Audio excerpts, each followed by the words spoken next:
Emotional intelligence, I really like to get some clarity with people because uh, most people can confuse emotional intelligence or EQ with IQ. Right, right. So just to differentiate between the two, emotional intelligence is a set of, I have it here on the slide, right? Mhm. Emotional and social skills that collectively establish how well we do four things: perceive and express ourselves, develop and maintain relationships, cope with challenges, and use emotional information in an effective and meaningful way. Mhm. And I'm going to repeat that last point again. Use emotional information in an effective and meaningful way. Awareness, right? The first step to any change, we know, is awareness. So emotional intelligence and the work that we do in that area, especially within the coaching industry and coaching leaders, is that first step is just clarity on that awareness on how we are showing up, right? Emotionally, as well as intellectually. How Well, Joe, I would say that, up until recently, the pandemic has helped, is that, this was groundbreaking because people didn't think emotions had a place in the workplace. now, So I say you take it back and really get people to really understand this idea that you're not emotional, leave your emotions at home. Come yeah, to the office, do your job, go home. more. And that's why this was groundbreaking, because it was really getting people to say, wait, emotions have a place. And we all know emotions are always in the workplace. Yeah, It's been an important part of it. But I think it's important to go down to that basics, because there are a yeah. lot of people to say, oh, everybody knows their emotions. No, they don't. And they don't know how to utilize internal and external emotions. Yeah, Dale, 7 years ago, 5 years ago, we dared not say the word emotion Right, in corporate education setting. We we wanted to say energy, right, right? Now right. everybody is much more comfortable with emotional intelligence, or EQ, as we call it. And the way that that differs from IQ is that IQ is actually a measure of an individual's intellectual, analytical, logical, and rational abilities, right? So it gauges how we learn new things, how we focus on tasks, how we recall information, right? Very, very different than EQ, or emotional intelligence. They say that IQ will get you in the door, but EQ will keep you there. Right. Right. Right. So what we see, and I'm gonna show you a model real quick so that we can sort of discuss all the components and share this like with our community here at FDU. Um, and let me actually do that now. Uh, what we're seeing in organizations with leaders is a lot of leaders will rise through the ranks based on their IQ or their technical ability, Right. right? They're brilliant. I love to use love to use the example of a brilliant thoracic surgeon. Mhm.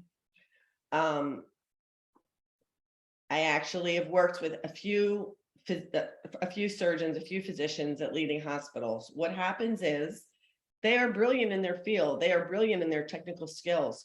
For 20 years, they were at the top of their game as surgeons. And now they are the chief of their department and they have to manage people. But their people for the first 25 years of their career were unconscious and under anesthesia.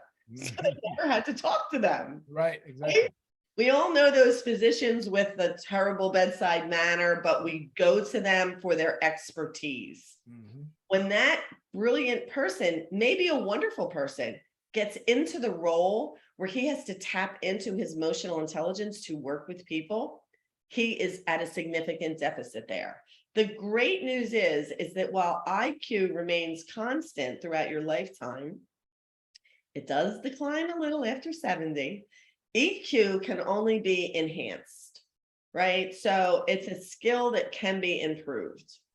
And Joe, one of the things that I think to highlight, and I know some people on the line, are coaches, is that probably the number one, certainly coaching opportunity that I have, I think most coaches have, is somebody that was technically a superstar. They Yeah. get promoted and they're managing people now, and they try to manage them the way that they, that they were promoted. And so so it really is transferring that IQ to an EQ. That is it's amazing how many companies need that kind of coaching for someone who's gone from an IQ success to becoming an EQ leader. And the challenge is, Dale, is that the IQ leader, the high IQ leader, doesn't know it. Right. Just because they're not aware. Right.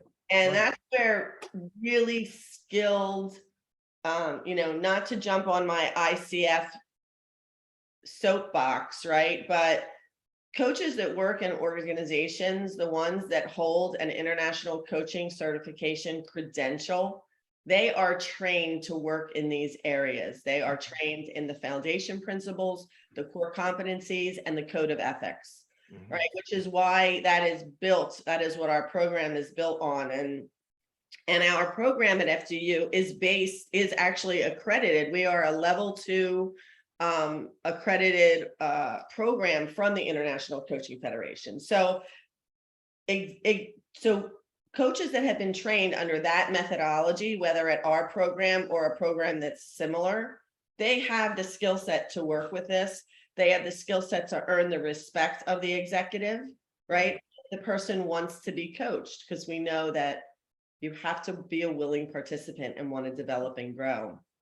So yes, we've gotten into the weeds with lots of leaders like that, but they always come out on the other side playing a bigger game in their organization and making a bigger impact. So that's what we want. We want that result.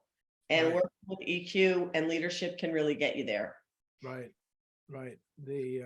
So I threw up this model. Can you see these areas?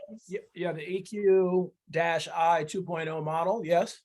So I'm going to go through this just really quickly, and then you and I can pull and have a discussion on it. So the EQ emotional intelligence model and assessment that I use is an MHS assessment. So the slides that you're going to see are proprietary to them, and I pulled their information, and that is noted on all the screens.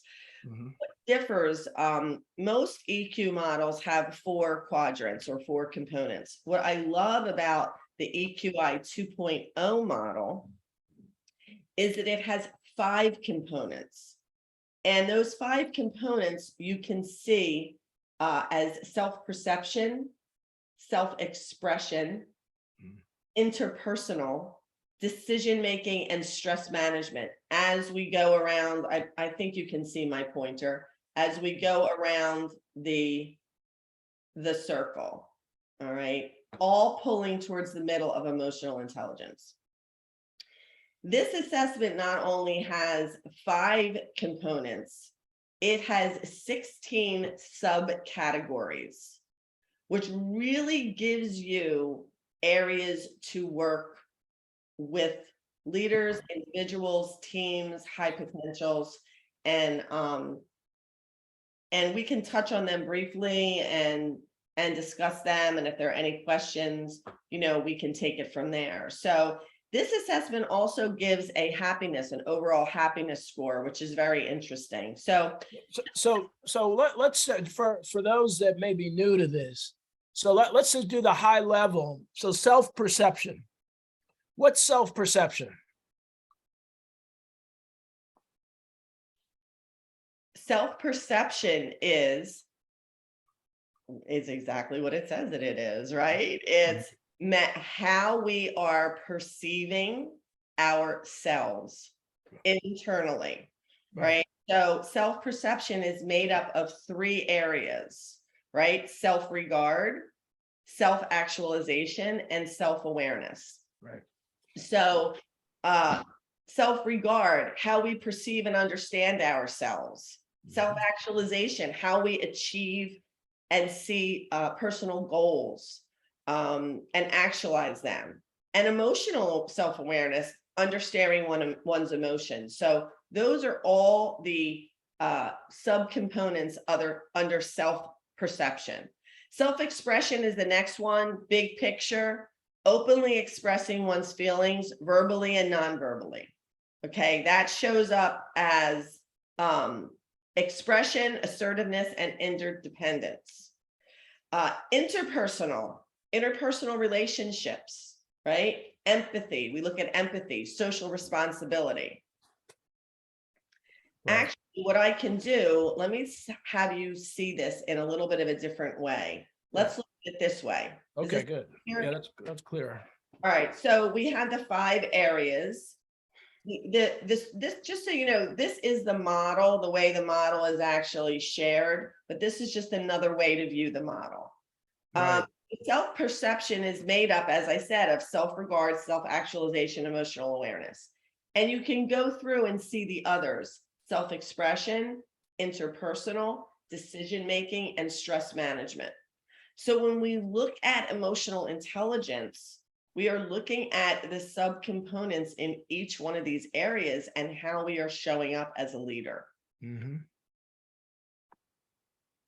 So for example, someone may have very, very high self-regard.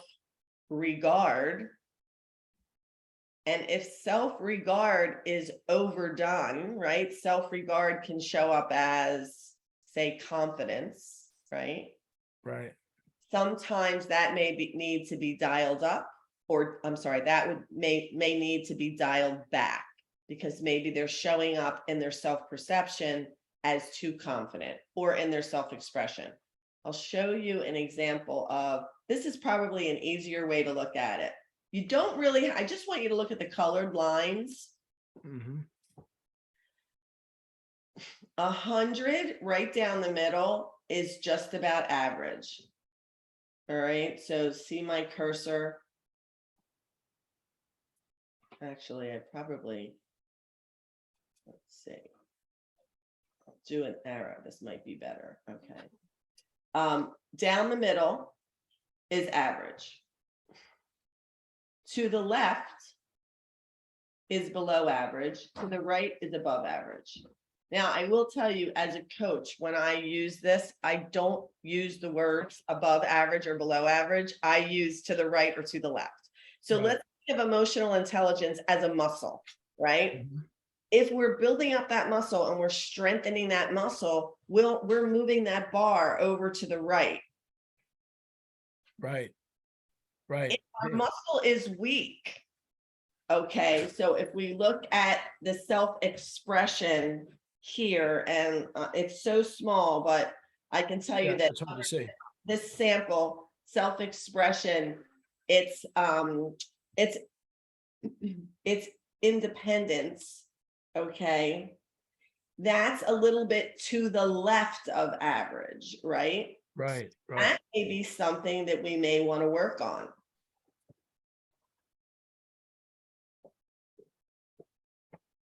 I'm not sure if I just lost you, Dale.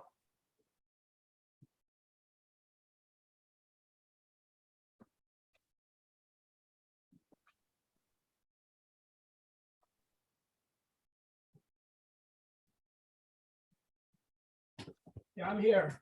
I still have you? Okay. You still have me. Can you go back to the other? I like the other one, but it's hard to see this one. But the one you just had before. Yeah. No. The second one. Yeah, that one. This one. It's clear. Everybody can see that. But I think there's some important things about this. Yeah. So often that, I know people that are wonderful people, but they really have no self-awareness, no emotional self-awareness. Right. And, and we all have to, and there from time to time, we all fall into that. And so I think one of the exercises that I hope people take away is really beginning to think about their emotional self-awareness. Yes. Right. Because, we talk about the levels of listening, and we joke that the lowest level of listening is that self-focused listener. Yes. Who can't wait till someone shuts up so they can start telling their story, and they're not listening. Yeah. Again, and they're just obviously emotionally not self-aware. Yes. But we also see, like, let's take a look, for example, at the stress management piece, right? Mhm. knowing where you are in stress management. The three components of stress management: flexibility, stress tolerance, and optimism. Okay. So as a leader, are you able to adapt and adjust? Are you flexible? Are you able to adapt and adjust to your feelings or a peer's feelings or thinking in a new situation? Mhm. Right? What's your stress tolerance? Can you effectively manage your emotions in that situation? And what's your optimism? You're able to be positive and look on the brighter side. So if we think of all of these areas as muscles, what do we want to strengthen? What do we want to build? Or thinking of it as a volume on the radio, what do we want to dial up, make louder? Or what do we want to dial down and make quieter? Quieter, right. Right. So a leader whose stress tolerance is low is not going to be managing his emotions or her emotions. Mhm. He's, blowing up during meetings. Maybe he's impatient, right?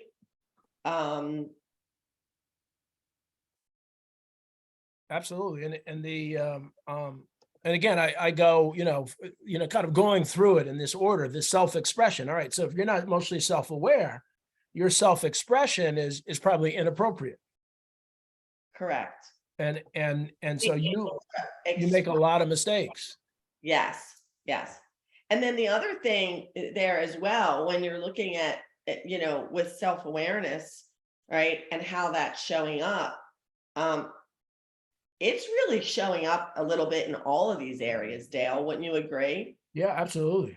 You have to be aware in your decision making, aware in your stress management, aware in your self-perception. How are you showing up? Right. How are you communicating your feelings and your beliefs? Right. Right. What about your resilience Mhm. in your self-expression? Right. Do Right. we need to, and the great thing about emotional intelligence, when we do these debriefs and we work with leaders, we really look at how all of these components dance with each other. Mhm. So, for example, someone may be really to the right in assertiveness, okay, but to the left in flexibility Right. under stress management. So can you see how just being aware of that as a leader to dial one up and one down would make a difference? Absolutely. And just sticking on that, a lot of people don't understand how their lack of emotional intelligence is holding them back. A lot of folks are just emotionally unintelligent. They've still fairly successful, but they don't understand what opportunities. They rub people the wrong way. They insert themselves when they shouldn't insert themselves. And so it's important to do a check, because that will impact either in an obvious way or a subtle way their success Yeah, or the respect that people have for them. So it's really important to do that. And so, so that self-expression, and then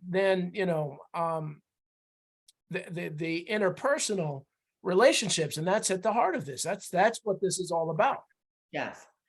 If Um, if you, I mean, the studies are going to show that if you respect and like your team, your boss, you're going to be motivated, you know, intrinsically motivated, right, to perform. mhm. We know that. There is a book by Thomas Stanley. It's called The Millionaire Mind, and I thought this was interesting. There was a survey that was taken by 733 multimillionaires, and this was just in the US. Mm.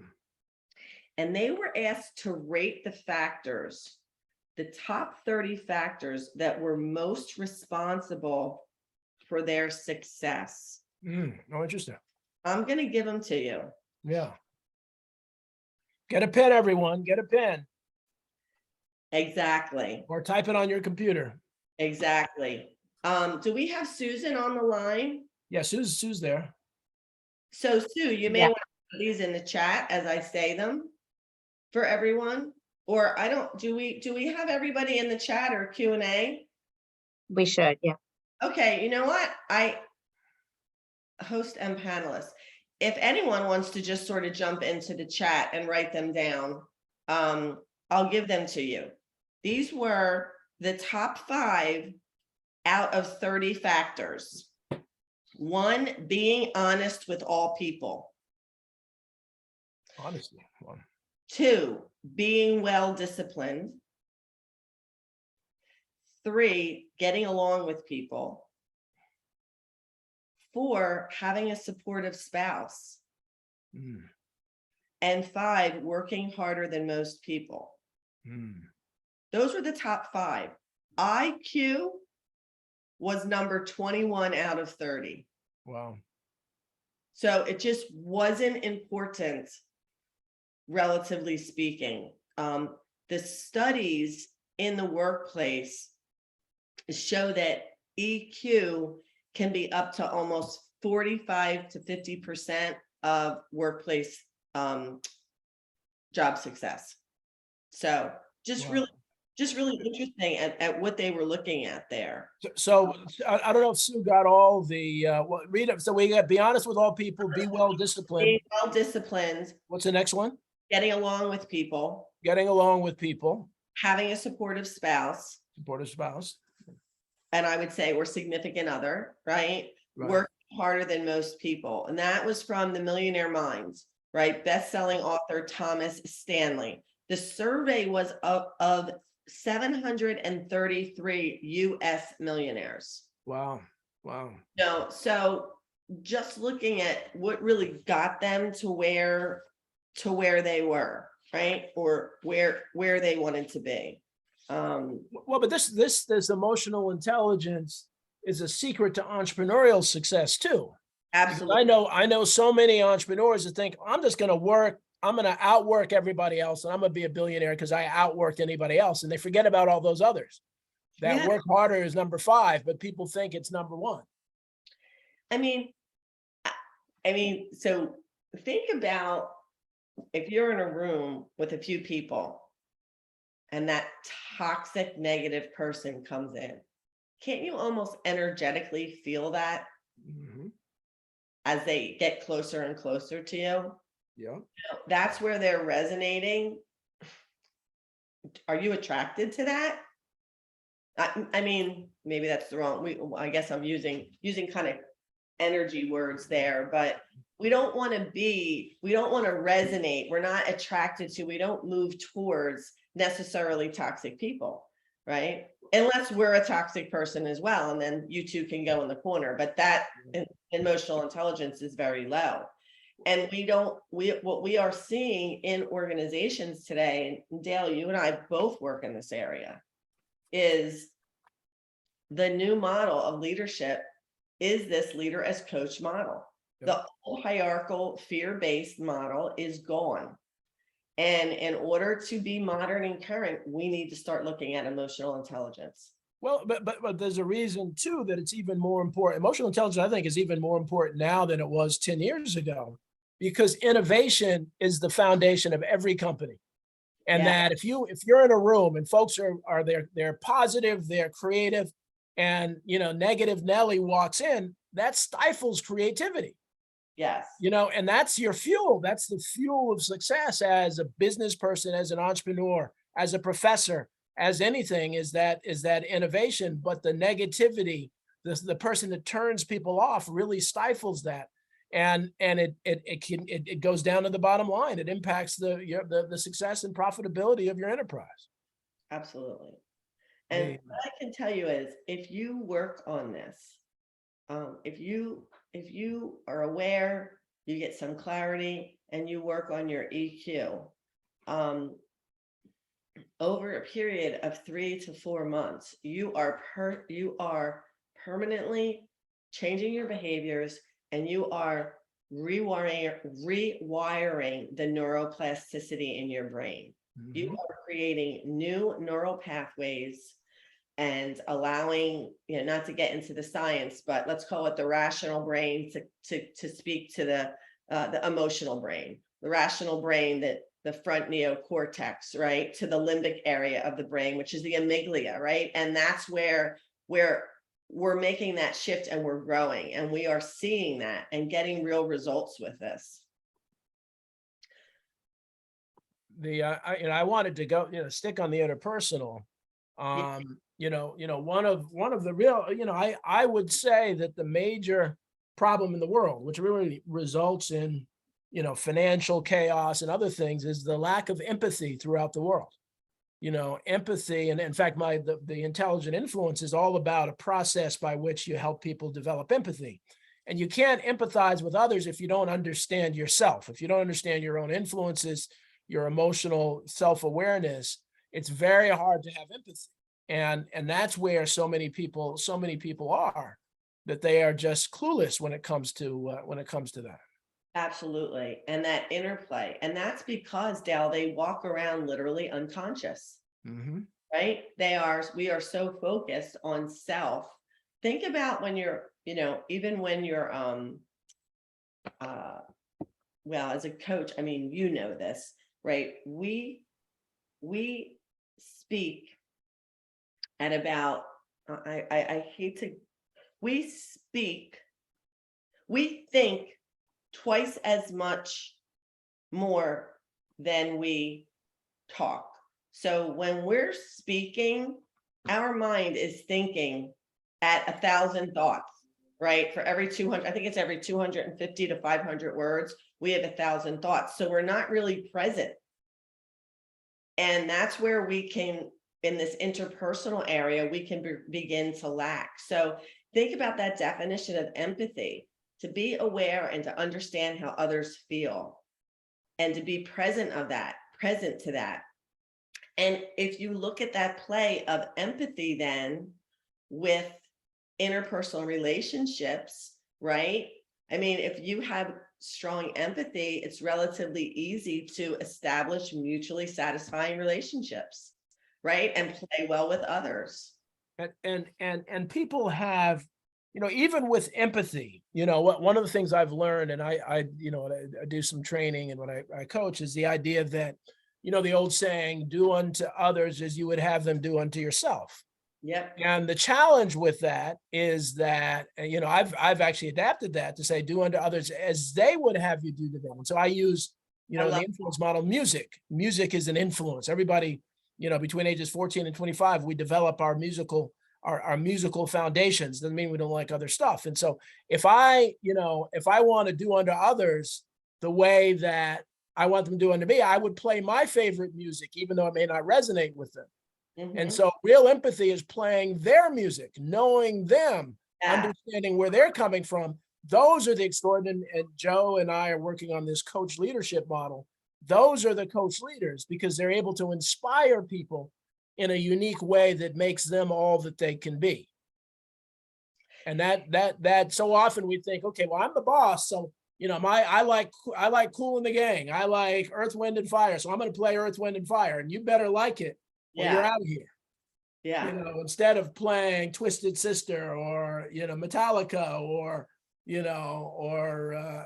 or classical music, you've got to understand the people you're working with, and it's lazy leaders are the ones who just know themselves and don't take the time to know. And actually, lazy teachers too. I'm president of 3 school boards, so in a classroom, the best teachers are the ones that know the unique needs of every student in their class. And I can talk to any teacher, and I can get a sense of whether they're good or bad based on their empathy for their student. And so, Dale, I love that you do some of the foundation of so much of your work is based on this. So can you sort of share, because I'd love for the listeners to see the interplay. So when you're working with a leader in the area of empathy, they may or may not be aware that that's what you're working on, but that's a muscle that needs to be strengthened. Right. Okay, let's think about, like, how does empathy, just so everyone can relate to this, how does empathy show up in problem solving?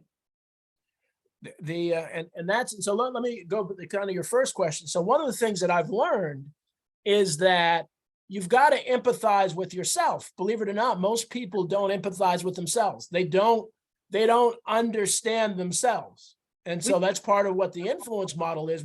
I get people crying and other things. They've never really thought of themselves, outside of their, this thing called the iceberg introduction. The iceberg, most of the iceberg is below the waterline. And everybody looks at what's above the waterline, where you went to school, what's your title, what do you look like, all that stuff. But who you are is below. And if you don't get to who you are, it's very hard for you to have empathy for other people. So we make sure that people know themselves so they can begin to do that. And when you get to your second question, when you get to understand the empathy of others, the problem solving becomes easy because you're able to be in the role of, for example, say you are a retail business, right? You're selling, you're Gucci, you're selling expensive clothes. There you go. The IQ, EQ. There you go. Oh, that's perfect. Oh, I love it. I love it. Dale, this is how you and I roll. Unplanned. That was unplanned. That was And so once you develop this empathy, when you're going to the customer base, you understand what the customers are looking for. And historically, a lot of marketing people said, well, they don't know what they want. I'm going to teach them what they want. Well, that doesn't work anymore. You've got to understand the unique needs of and a very diverse customer base, and the unique needs and wants are very different. So the marketer, the leader with empathy can really understand how to sell and how to solve problems, business problems. And I will tell you that if you even take it, and I know that you know this, but just for the listeners, lots of times when we look at empathy and we look at self, we have to go back to actually our own self-regard, right? Our emotional self-awareness, mm-hmm. right? And how we're showing up in self-actualization, because this will pull into the emotional expression. Absolutely. Emotional expression goes back to empathy. Mm-hmm. Right. And then let's look at then how these three moving forward affect decision making and stress management. Mm-hmm. So you're absolutely right. And quite honestly, 10 years ago, no one really wanted to look at this. Mm-hmm. It's soft. It's soft. They say this is soft stuff. I want the hard stuff, but this is actually the hard stuff.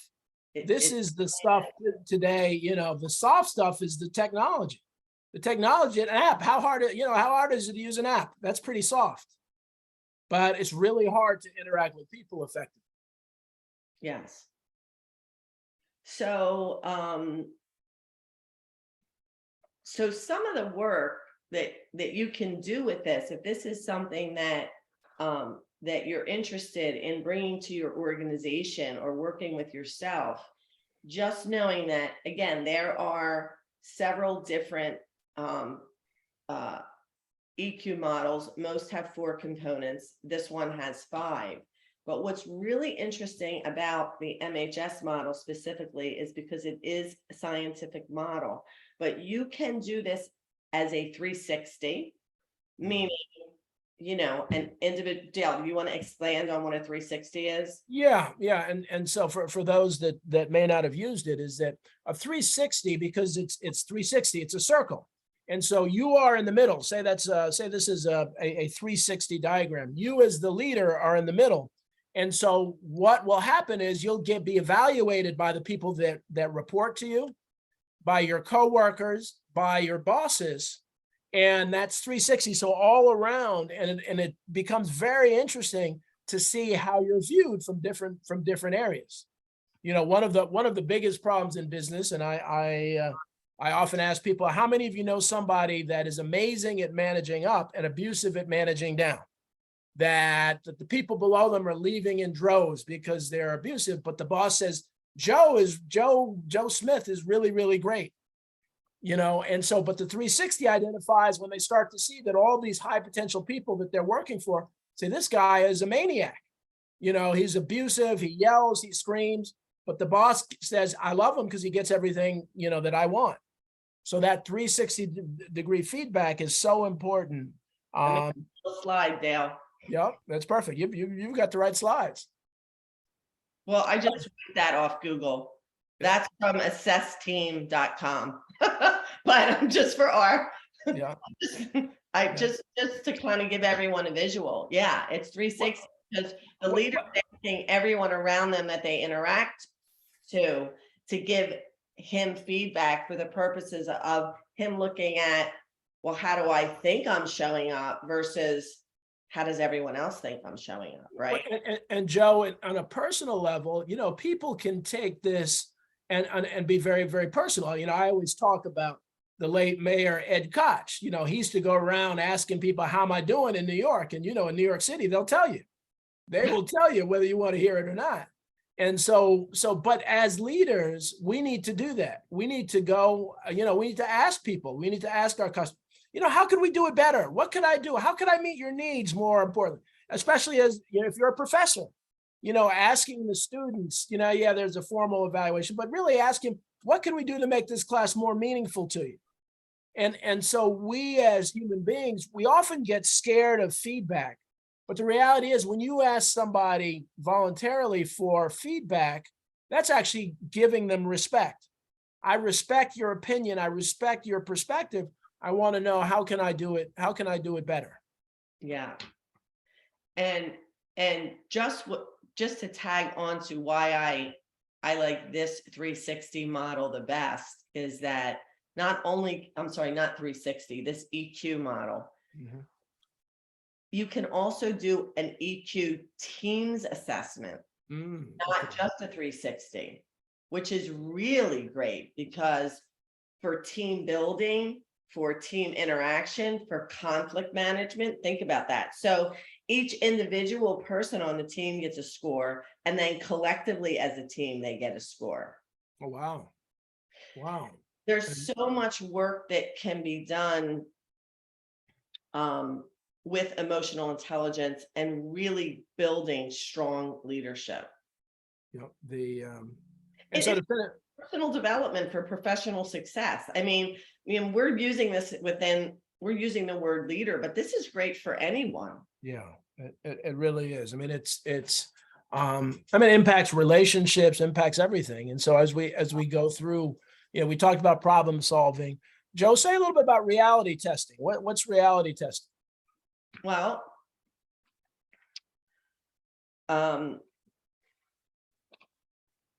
reality testing is just as important. Now, let me just see where that floats in here. Give me 1 second, because I was looking for a completely different slide for you.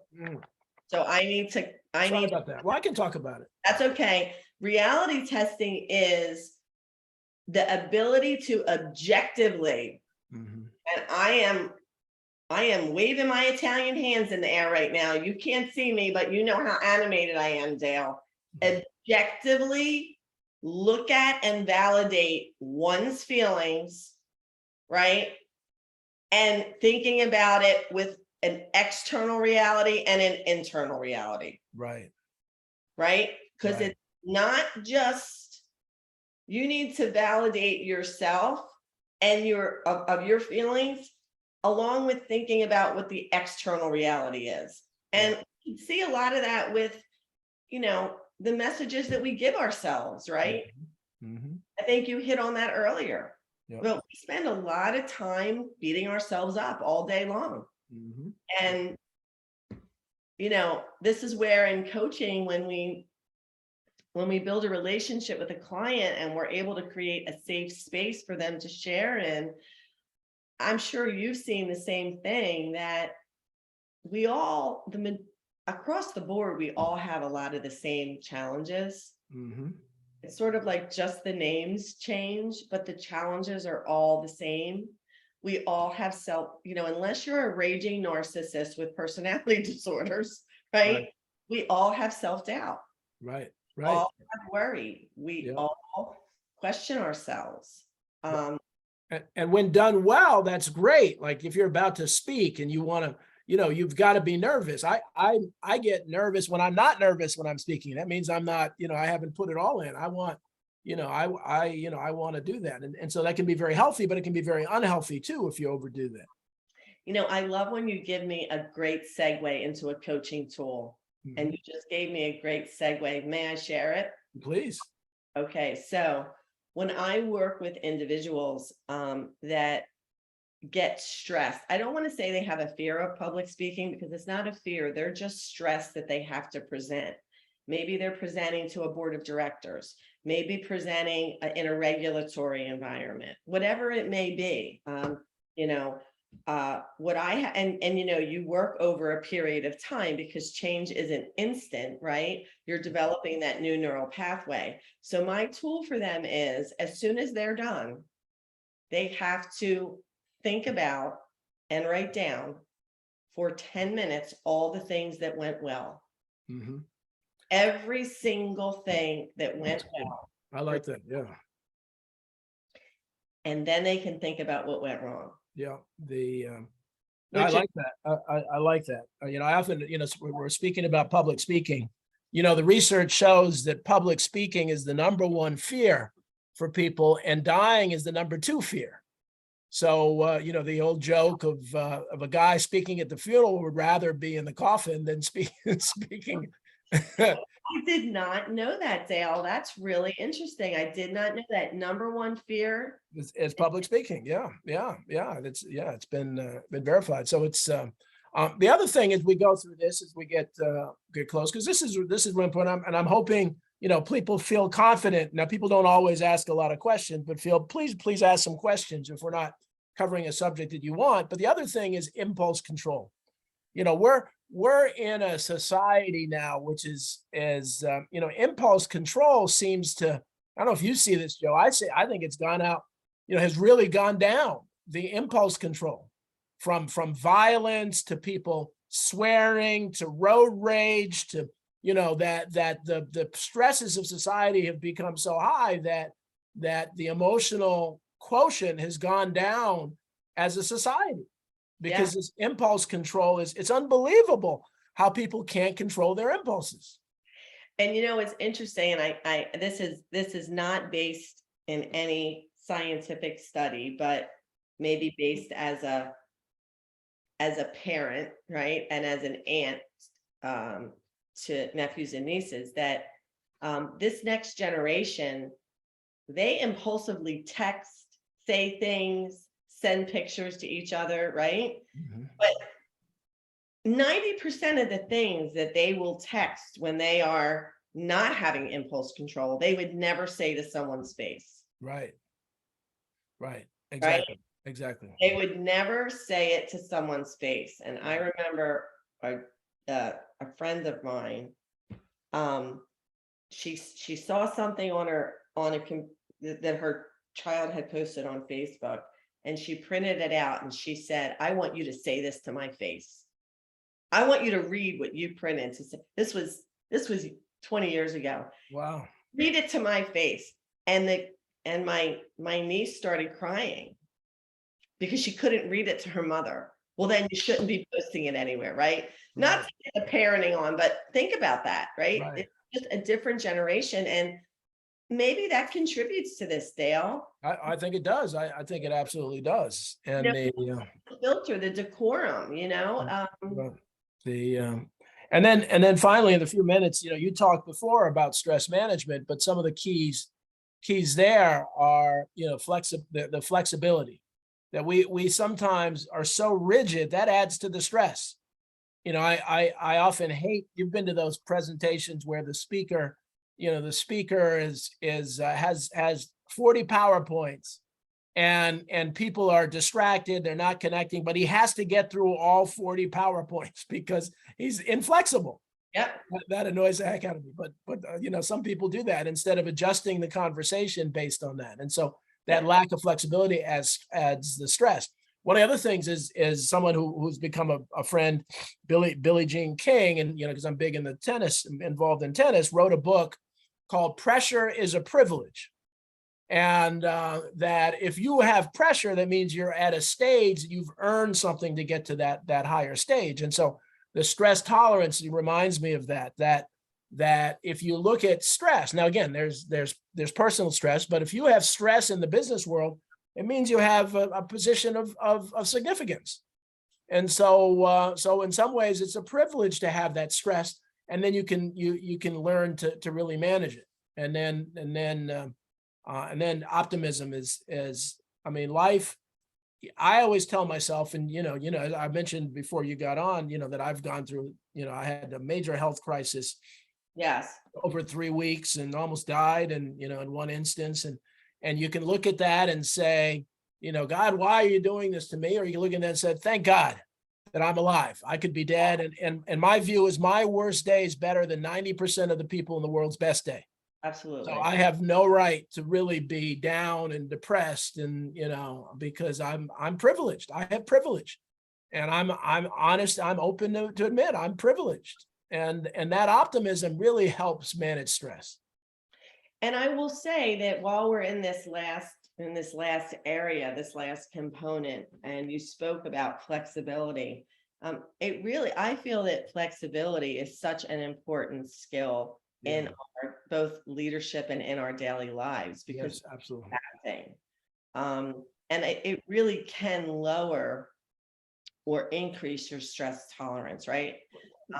Well, Joe, look at what happened. I mean, there's actually Sue and I got when I disappeared, I got my other computer, and I was going online to figure out what the problem is, why you can't turn and we'll fix it for next week. But we could have just, you and I could have just said, well, there's no camera, and just been so stressed that it's not perfect, and it could have ruined the entire conversation. Instead, we just kind of went with the flow, and I hope the audience enjoyed the conversation, but Absolutely. that was a perfect. I was pleasantly surprised. I was getting ready to mail you my slides, but I'm glad you were able to see my slides.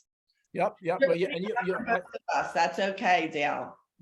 Well, this is great. Unfortunately, we're at the end of time. It's 1:00. We'd like to let people go, but Joe, as always, we're going to have a topic, at least one topic a month going forward. But I hope people understand how important this is to every aspect of your personal and professional life. And so, Joe, you want to share your contact information in case somebody wants to get in touch with you? You know what? So I have a message. So I have a message from Susan that only we can see the chat, that our guests. No, I copied it. I sent it to everyone. So, Okay. I can send it to, I sent what Sue did to everyone. You can always get me, through FDU, but let me pull up a quick,